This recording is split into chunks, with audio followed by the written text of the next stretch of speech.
हाल ही में एक जटिल प्रश्न रखा गया था।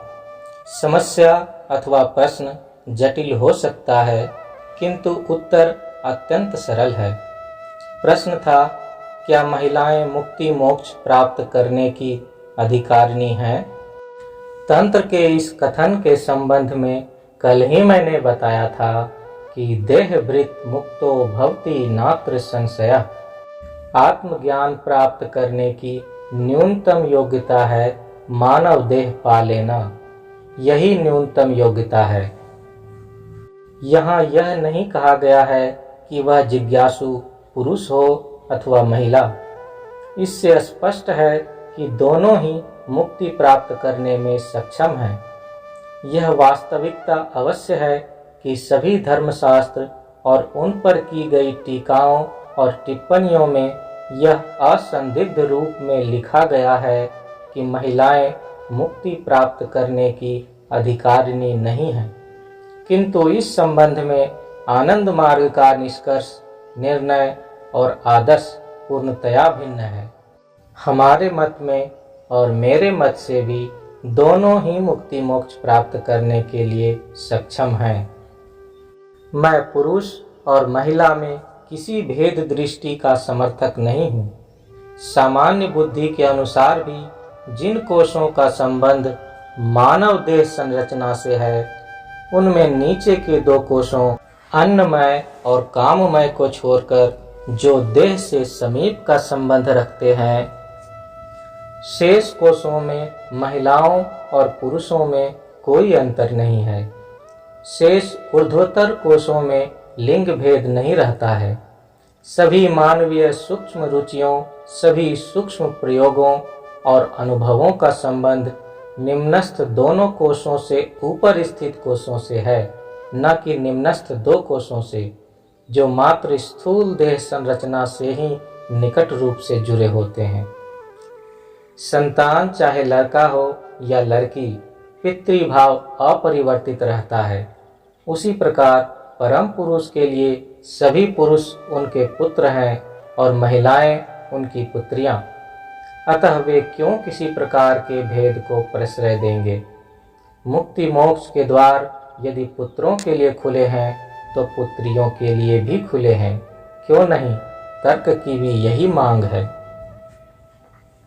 निहित स्वार्थी तत्व अथवा वे जो मजहबी क्षेत्रों में स्वार्थ से प्रेरित थे, कहा करते थे कि मुक्ति केवल पुरुषों के लिए है। वे बहुत समय तक महिलाओं के शोषण को प्रोत्साहित करते रहे। यही मनोविज्ञान इस मत के समर्थन में था। वे इसी मनोविज्ञान से प्रेरित थे। यही कारण है कि वे कहते थे कि मुक्ति और मोक्ष मात्र पुरुषों के लिए संभव है। अस्तु यह संपूर्ण विश्व परम पुरुष की ही सृष्टि है। अपितु यह कहना अधिक उचित होगा कि यह संपूर्ण विश्व परम पुरुष की रूपांतरित देह है। मैंने तुम्हें बताया था कि हम लोगों का विश्वास अवतारवाद में नहीं है। साथ ही हमारा यह भी कथन है कि कण कण ही उनका अवतार है। तुम सभी उनके अवतार हो, न केवल पुरुष वरन महिलाएं भी।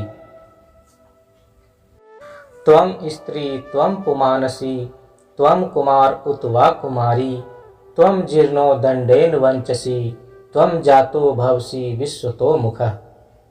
तुम महिलाओं के रूपों में हो, तुम पुरुषों के रूपों में हो, तुम लड़कियों के रूपों में हो, तुम लड़कों के रूपों में हो।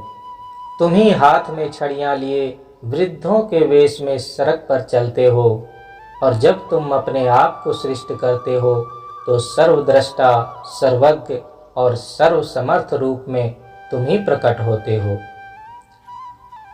तुम सभी उनके अवतार हो, क्योंकि तुम उस परम सत्ता के अवतरण हो, अवरोहन हो। तुम सभी अवतार हो। उन्होंने स्वयं को सभी रूपों में, अनेकानेक रूपों में, असंख्य रूपों में, न केवल पुरुषों के रूपों में बल्कि महिलाओं के रूपों में भी रूपांतरित किया है, परिवर्तित किया है। प्रत्येक और सभी सत्ताएं छोटी या बड़ी मुक्तावस्था का आनंद प्राप्त करने के लिए अधिकृत हैं। जो मानव देह में नहीं है वे सत्ताएं साधना नहीं कर सकती, किंतु वे भी परम पुरुष की कृपा से, उनके आशीर्वाद से मुक्ति प्राप्त कर सकेंगी। वे चाहें तो एक कीट भी मुक्ति लाभ कर सकता है। यह सत्य है कि एक कीट मानव देह नहीं पाने के कारण साधना नहीं कर सकता, किंतु तब भी परम पुरुष चाहें तो उसे मुक्ति मिल सकती है। जो धर्म ग्रंथी यह कहते हैं कि स्त्रियां मुक्ति नहीं पा सकती, उन्हें ऐसा कहने का अधिकार नहीं है।